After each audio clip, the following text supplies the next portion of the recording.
예, 오늘부터 한 주간 동안 우리가 무슨 주간으로 지키게 되나요? 고난 주간으로 지키게 됩니다.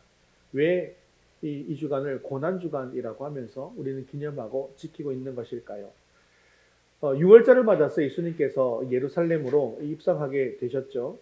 그때 대제사장들과 그리고 장로들로부터 모함을 당해서 빌라도 법정으로 가게 되셨고, 그리고 그곳에서 사형 온도를 받으십니다. 그리고 채찍질 등의 고난을 당하시다가 골고다 언덕에서 십자가에 달려 죽으셨기 때문에 우리는 이 한 주간을 고난 주간이라고 칭하면서 예수님의 고난을 기념하면서 기억하고 또 묵상하는 것입니다.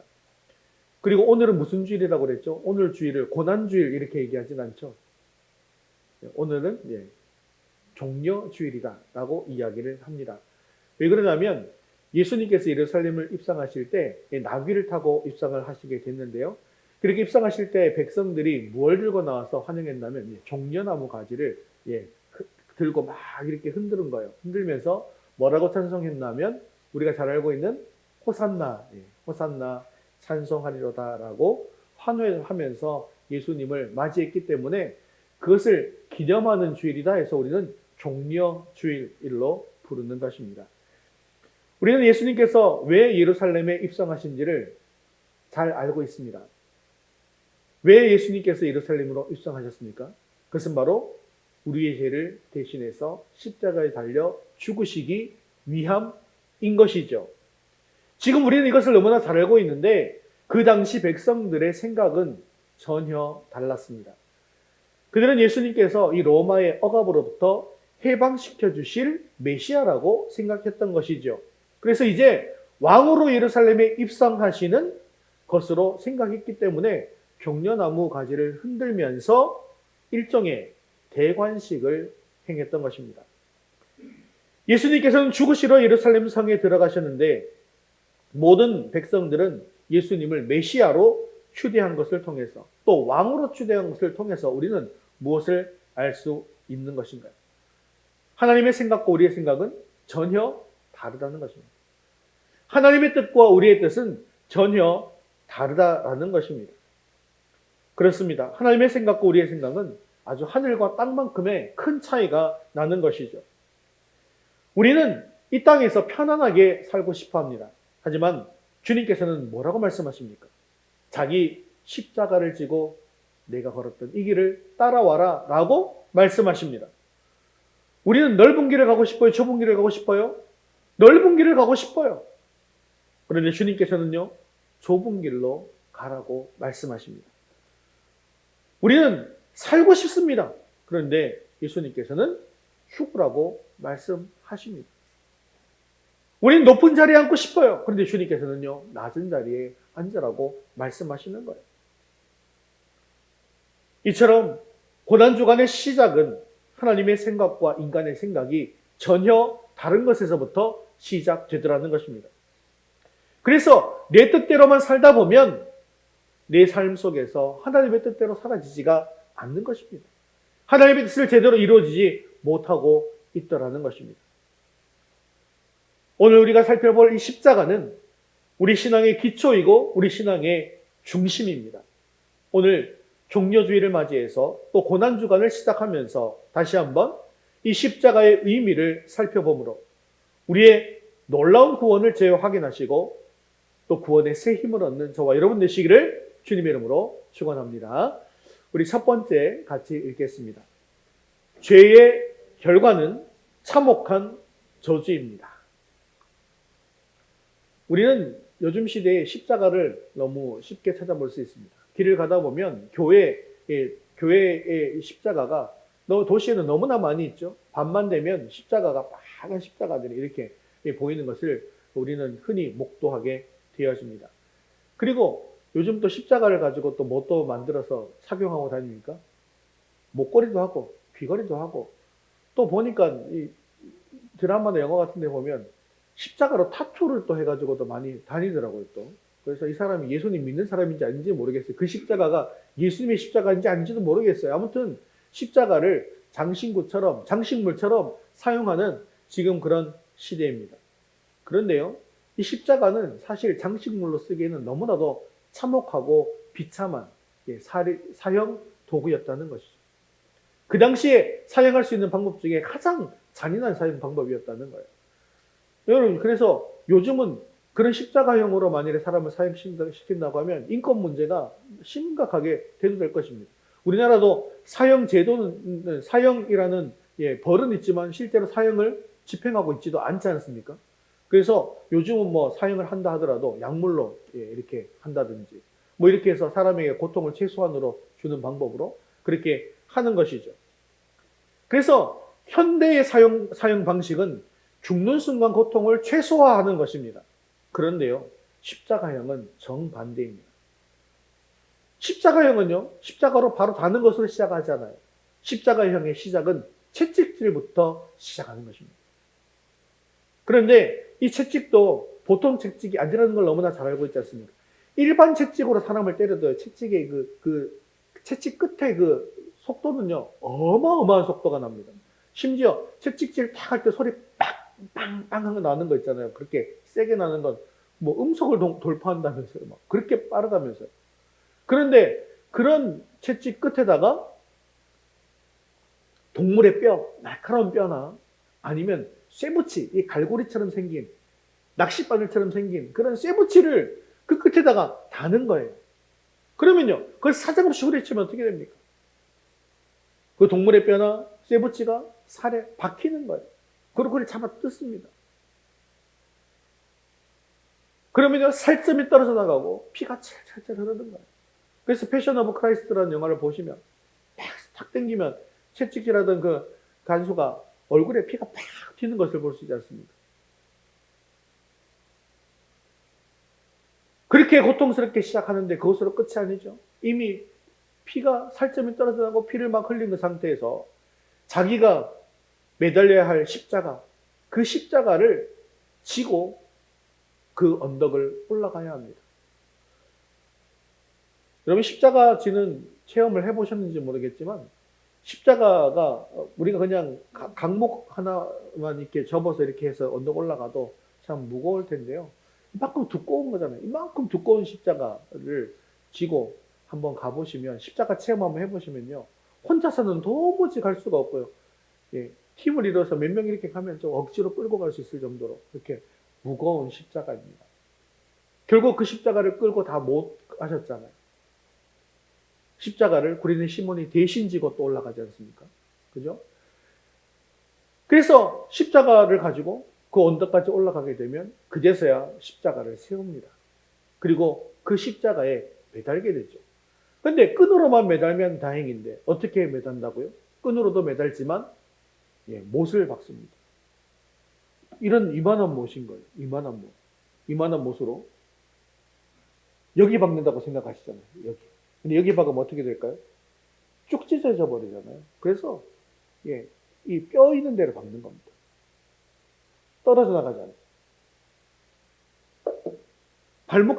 발목에다가 박는 거예요. 그렇게 해서 못을 박으면요, 살이 찢기고 뼈가 부스러집니다. 그리고는요, 며칠 동안을 방치하는 거예요. 그럼 피가 조금씩 떨어져가서 서서히 죽게 됩니다.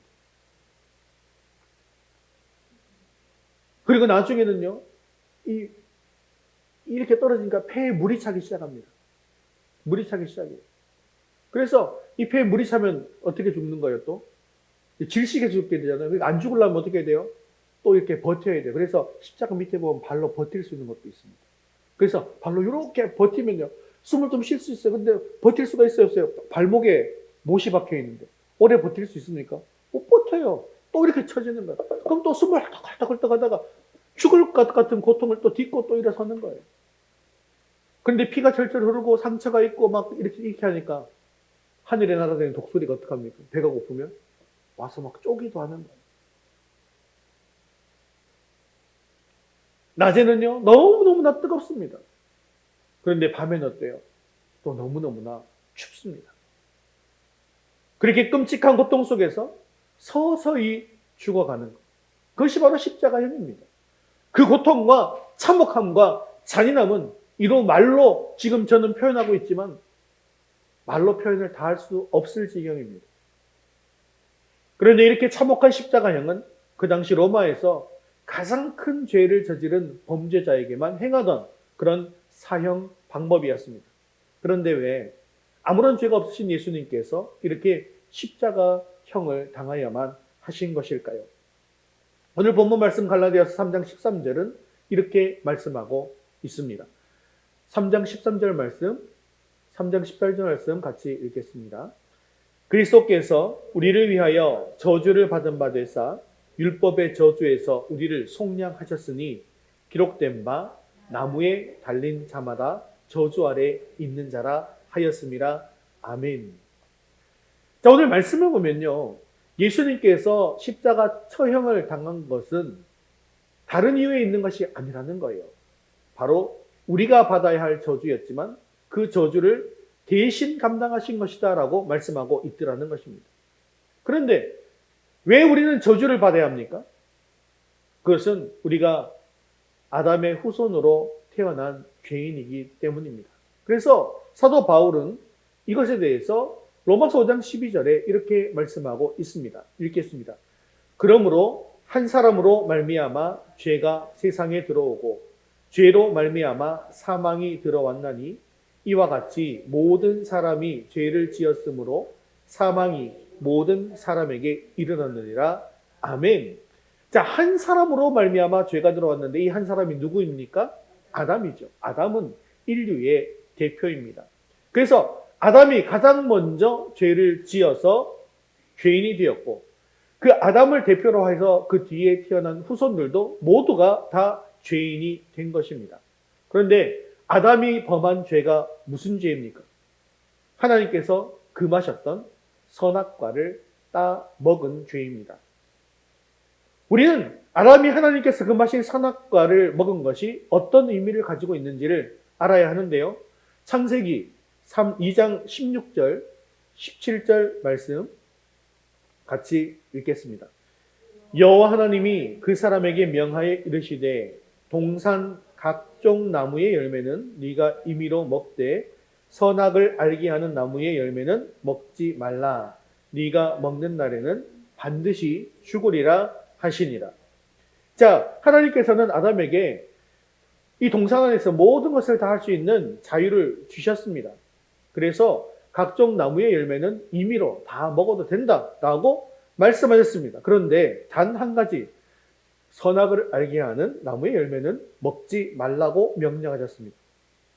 근데 아담은요, 마귀의 유혹에 홀라당 넘어가서 그 선악과를 먹어버리고 만 것이죠. 여러분 생각하기에 아담이 그깟 선악과 하나 먹은 것 얼마나 대단한 죄인가라고 생각할 수도 있을 것 같습니다. 그렇지 않나요? 그걸 그래봐야 나무 열매 하나 먹은 것밖에 없지 않습니까? 하지만 하나님께서 먹지 말라고 하셨는데 누구의 꼬임에 넘어가서 먹은 거예요? 마귀의 꼬임에 넘어가서 먹었다라는 겁니다. 그것은요, 하나님 말씀에는 순종하지 않고 누구의 뜻을 따랐다는 겁니까? 마귀의 뜻을 따랐다는 것을 뜻하는 것입니다. 하나님의 말씀보다 내 뜻대로 살기로 작정한 것, 이것이 바로 선악과를 따먹은 것에 대한 의미가 되는 것입니다. 그래서요, 아담이 선악과를 따먹은 것은 단지 과일 하나를 먹은 것이 아닙니다.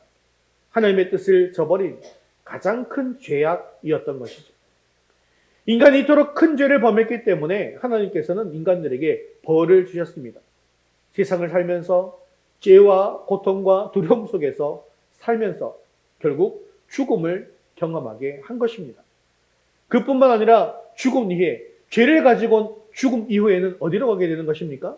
심판을 받습니다. 그래서 지옥불에 던져지는 것이죠. 그리고 영원히 고통을 당해야 하는 것입니다. 어떤 사람들은 너무나 극심한 고통을 당할 때, 와, 나 참 지옥에 있는 것 같아. 조금만 좋으면 어디에 있는 것 같아? 천국에 있는 것 같아. 그러면서 천국과 지옥을 왔다 갔다 한 것 같아 라고 이야기하는 사람들이 있습니다. 이건 교회 다니는 사람이나 안 다니는 사람이든 이런 표현을 사용하죠.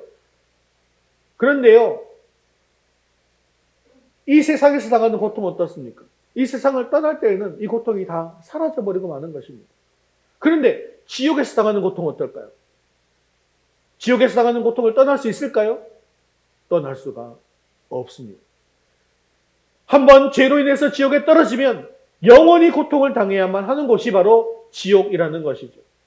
그래서 요한계시록 9장 6절에 보면 지옥불에 떨어진 사람이 어떻게 되는지 이렇게 이야기하는 거예요. 같이 읽겠습니다. 그날에는 사람들이 죽기를 구하여도 죽지 못하고 죽고 싶으나 죽음이 그들을 피하리로다. 이것이 바로 죄의 결과이고 인간이 받게 된 참혹한 저주라는 것입니다. 이 저주의 문제를 해결하지 못하면 죽고 싶어도 죽지 못한 채 영원히 꺼지지 않는 그 불 속에서 견딜 수 없는 참혹한 고통 속에서 영벌을 받는, 영벌이 뭐예요? 영원한 벌 아닙니까? 그것이 바로 죄인인 인간의 운명이었다는 것입니다. 이 죄는요, 지옥에서만 고통을 주는 것이 아닙니다. 죄는요, 지금도 우리에게 아픔을 주고 상처를 주고 고통, 미움, 저주, 갈등, 시기, 질투, 두려움 이런 것들을 우리에게 현재 주고 있더라는 겁니다. 사랑하는 성도 여러분, 하나님께서는 죄를 너무나도 싫어하십니다. 죄를 멀리하고 하나님을 가까이 하시기를 바랍니다. 그럴 때 우리는 천국의 영원한 상급을 얻게 될 것입니다. 그리고 이 땅 가운데에서도 빛의 사명을 잘 감당하게 될 것입니다. 고난주간을 맞아서 이 죄의 참혹한 저주를 대신 받은 예수님을 깊이 묵상하시면서 늘 죄를 멀리하고 하나님을 가까이 하는 삶을 살 수 있기를 바랍니다. 그래서 이 땅 가운데 빛의 사명을 온전히 감당하는 저와 여러분 되시기를 주님의 이름으로 축원합니다. 우리 두 번째 같이 읽겠습니다. 참혹한 저주를 속량하는 십자가. 하나님은 사랑의 하나님이시기도 하지만 공의의 하나님, 정의의 하나님이시기도 합니다. 그렇기 때문에 공의의 하나님으로서는 죄를 범한 인간이 저주를 받는 것이 너무나도 당연한 일입니다. 하지만 하나님은 또한 어떤 하나님이라고요? 사랑의 하나님이시죠. 그래서 하나님은 자녀들이 지옥불에서 영원히 고통받는 것을 결코 기뻐하시지 않으셨다라는 거예요. 그러면 죄로 인해서 죄에 대해서는 의로서 심판하셔야 하고 또 하나님의 사랑으로서 자녀들을 용서하기도 하셔야 하는 딜레마에 빠지게 되는 것입니다. 죄 때문에는 벌을 줘야 하지만 사랑하면 용서해야 되기 때문이죠. 그런데 이 두 가지를 반드시 하셔야 된다는 거예요. 해도 되고 안 해도 되는 게 아니에요. 죄는 반드시 벌하셔야 되고 사랑하면 또 반드시 용서해야 되는 거예요. 딜레마 아닙니까? 그런데 그 문제를 해결할 방법이 있습니다. 그것은 죄가 없는 누군가가 우리 인간의 죄를 대신해서 그 저주를 받고 벌을 받아서 죽으면 된다는 것입니다. 그래서 하나님의 독생자이신 예수님께서 우리 죄를 대신해서 친히 십자가에 못 박혀 죽으신 것입니다. 이처럼 예수님은 모든 인간의 죄악을 대신해서 십자가에 못 박혀 죽으셨습니다. 그래서 우리 예수님을요, 두 번째 아담이다 라고 이야기하는 것이죠. 모든 인류의 죄인들을 대표해서 그 죄인들을 모두 다 짊어지시고 죽으신 분이기 때문에 첫 번째 아담을 통해서 죄가 들어왔다면 두 번째 아담을 통해서는 죄를 다 용서받게 된다는 것이죠. 이것을 우리는 대속이라고 얘기하는 거죠. 죄값을 대신 치루었다라는 뜻입니다. 구약성경에 예수님에 대한 이야기가 나오나요, 안 나오나요? 구약성경에 분명히 예수님에 대한 이야기가 나온다고 말씀드렸습니다. 그래서 구약성경을 읽다 보면 예수님을 향해서 이렇게 가고 있는 것을 볼 수가 있는데 십자가 대속에 대한 예표가 분명하게 드러나는 부분이 있습니다. 십자가 예표가 여러분들 아시기에 출애굽 당시에 문설주에 어린 양의 피를 발랐을 때 죽음의 천사가 넘어간 것. 그죠? 그것도 십자가 예표죠. 또 대표적인 거 무엇입니까? 노뱀 사건, 도피성 사건, 그리고 유월절 어린 양 사건입니다. 광야에서 하나님을 원망하고 불평하다가 불뱀에 물려서 다 죽게 되었을 때 노수로 만든 뱀을 쳐다보면 살고 보지 않으면 죽게 된다라는 사건이 뭐죠? 노뱀 사건입니다. 즉 죄로 인해서 죽게 된 사람들이 예수님을 쳐다보면, 예수님을 믿으면 살고 예수님을 쳐다보지 않으면, 예수님을 믿지 않으면 죽게 된다라고 하는 것을 예표하는 것입니다. 쳐다보면 사는데 안 쳐다본 사람들이 있었어요, 없었어요? 있는 겁니다. 그 사람들은 다 죽는 거예요. 지금도 마찬가지죠. 예수님 믿으면 천국 갑니다. 예수님 믿고 천국 가세요. 아무리 우리가 복음을 외쳐도 그것을 안 믿는 사람들이 있더라는 거죠. 그 사람들은 다 어디로 간다는 거예요? 지옥에 떨어지게 된다는 것입니다. 또 사람을 죽인 사람은 자신도 그대로 맞아서 죽는 벌을 받게 되어지죠. 그런데요, 실수로 사람을 죽인 사람들은 어디로 피할 수 있다고요? 도피성. 6개 정도 있는 도피성으로 피할 수가 있는 겁니다. 이 도피성의 특징을 여러분들에게 다 설교를 말씀드렸죠. 도피성이 이렇게 6개가 있어서 어느 곳에 있든지 가까운 도피성으로 빨리 피할 수 있도록 만들어져 있다. 그죠? 이렇게 말씀드렸습니다. 그래서 죄로 죽었던 우리들이지만 도피성이신 예수님으로 피하게 되면 우리는 살 수 있게 되어진다. 그리고 도피성에 또 중요한 원리가 하나 있었죠. 대제사장이 죽으면 어떻게 된다고요? 그 사람은 영원히 이제 완전히 풀려나서 고향으로 돌아갈 수 있게 되어집니다. 즉 예수님이 대제사장이신 예수님께서 죽으심으로 말미암아 우리의 본향이 어디로 가게 된다? 천국으로 가게 된다. 라는 것을 도피성을 통해서도 이야기하고 있는 것입니다. 그리고 십자가 예표의 가장 대표적이고 가장 직접적으로 보여주는 사건은 유월절 어린 양 사건입니다.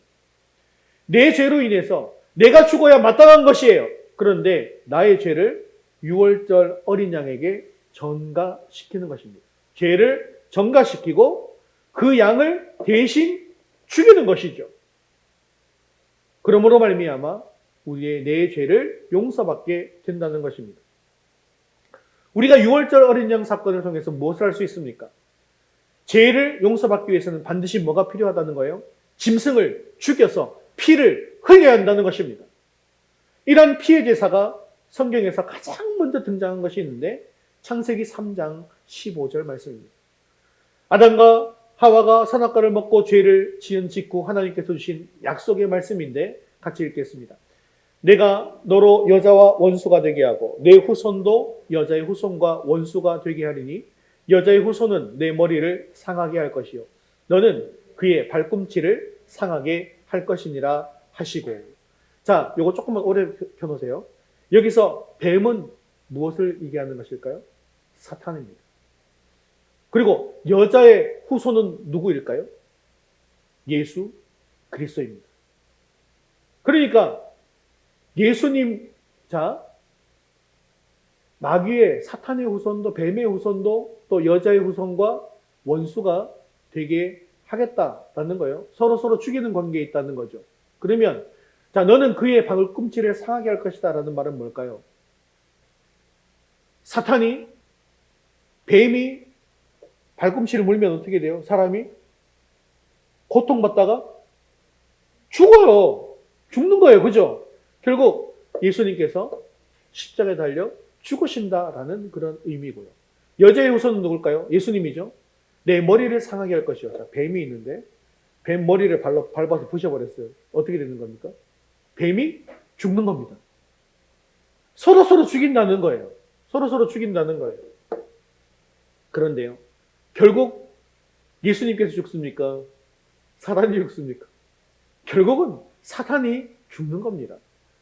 즉 예수님을 통해서 사탄은 멸망하게 되고 예수님의 죽음으로 인간을 죄와 사망에서 구원하시게 된다라고 하는 것이 바로 창세기 3장 15절 말씀입니다.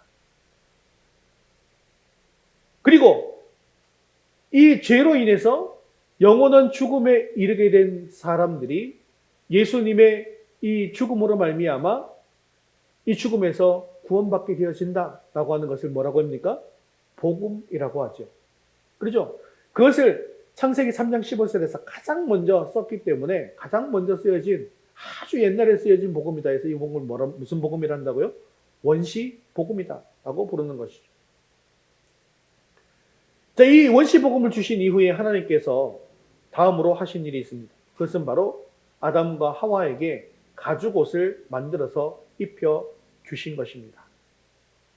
창세기 3장 21절에 이렇게 말씀하고 있죠.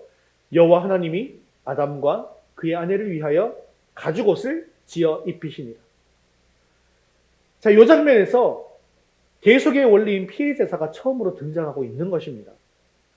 아담과 하와는 죄를 지었어요. 그래서 타락하니까 죄로 인해서 부끄러움을 느꼈습니다. 그래서 무화과 나뭇잎으로 치마를 만들어 입게 되었는데요. 그런데 이것으로 자신들의 치부나 죄를 완전히 가릴 수가 있었습니까? 아니에요. 이게 나뭇잎이다 보니까 시간이 지나면 바짝 마르게 되고, 마르니까요, 살 조금만 움직여도 다 바스러져 버리는 것입니다. 즉, 내가 가지고 있는 의로는 우리의 죄를 결코 대속할 수가 없다는 겁니다. 그런데요, 하나님께서 지어주신 이 가죽옷은 죄의 부끄러움을 가리기에 어려움이 없었습니다.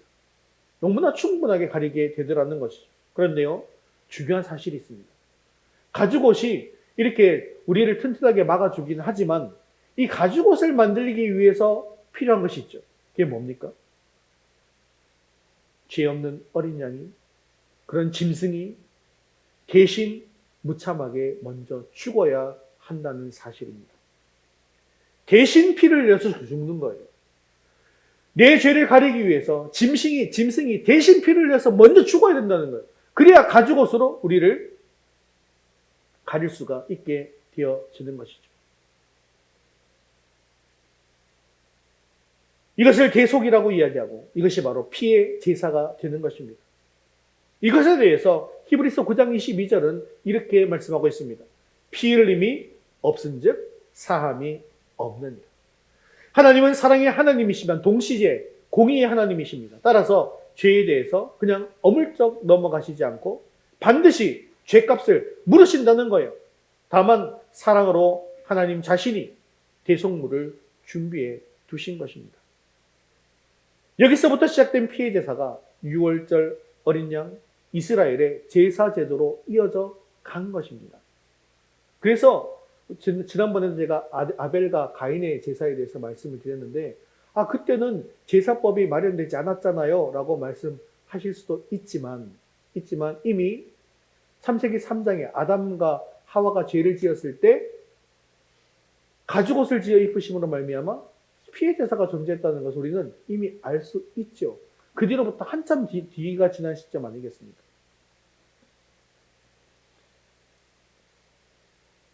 이렇게 시작된 피해 제사가 마침내 예수님께서 우리의 죄를 대신해 죽으심으로 말미암아 복음이 완전히 성취된 것입니다. 그런데 예수님께서 우리 죄를 대신해서 죽으시기만 하면 되는 거 아니겠습니까? 그렇다고 한다면 그 당시에 죄인들을 사형시키는 방법이 여러 가지가 있었음에도 불구하고 왜 하필이면 예수님을 그 잔혹한 십자가에 처형시키고 만 것일까요? 오늘 본문에 보니까 예수님은 나무에 달렸다라고 기록하고 있죠. 13절 하반절 말씀 같이 한번 보겠습니다. 나무에 달린 자마다 저주 아래 있는 자라 하였습니다. 자, 여기서 나무에 달렸다. 어디에 달렸다는 거예요, 결국? 십자가에 못 박혀 죽으셨다는 겁니다. 십자가에 달리셨다라는 거예요. 가룟 유다의 배반으로 예수님께서 대제사장과 장로들에게 잡히신 이후에 빌라도 법정으로 끌려가셔서 재판을 받게 되어집니다. 예수님께서 빌라도에게 재판을 받으실 때 빌라도가 대제사장과 장로들에게 바라바를 놓아줄지 예수님을 놓아줄지에 대해서 물었습니다. 그러자 대제사장과 장로들은 무리를 충동합니다. 그래서 누구를 살리라고 합니까? 바라바를 살리고 예수를 못 박으라. 이렇게 이야기합니다. 그래서 바라바를 내어달라고 이야기하는 거예요. 그래서 영화에도 보면요, 바라바가 풀려나면서 아주 어리둥절한 표정으로 풀려납니다. 왜 내가 풀려나지? 막 이런 표정이에요.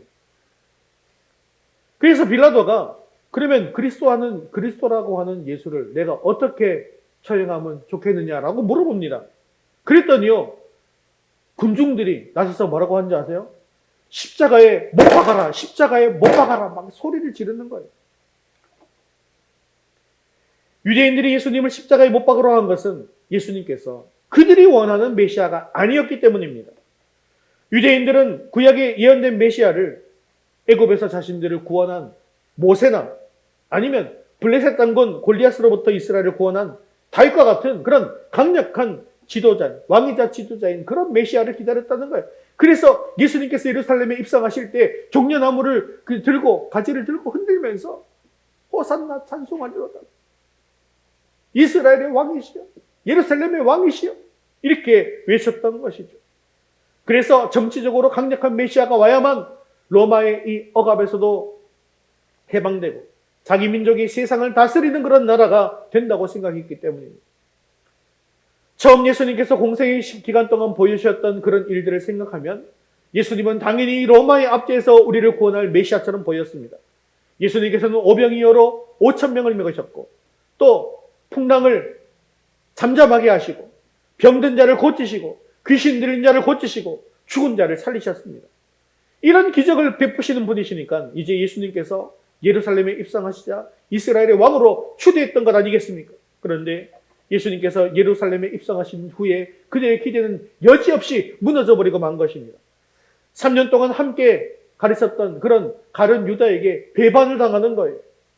대제사장과 장로들이 보낸 병사들에게 힘 한 번 써보지 못하고 잡혀버린 것입니다. 그들이 기다리는 메시아라고 한다면 기적을 베푸시는 분이시잖아요. 그래서 병사들이 자기를 잡으러 올 때 저 병사들을 한 번에 저 한 천국의 천사들을 불러서 쓸어버리고 로마 군들도 다 쓸어버리고 총독도 쓸어버리고 이럴 줄 알았는데요. 그러지 않는 거예요. 그러자 예수님의 제자들조차도 우리 예수님이 메시아가 맞나? 라고 의심하기 시작했던 것입니다. 그리고 곧 예수님께서 십자가에 처형당한다는 이야기가 들리기 시작합니다.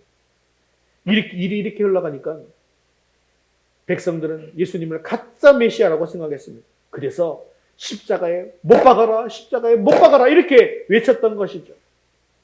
그런데 그들이 굳이 예수님을 십자가에 못 박아 죽이자고 한 것은 이유가 있습니다.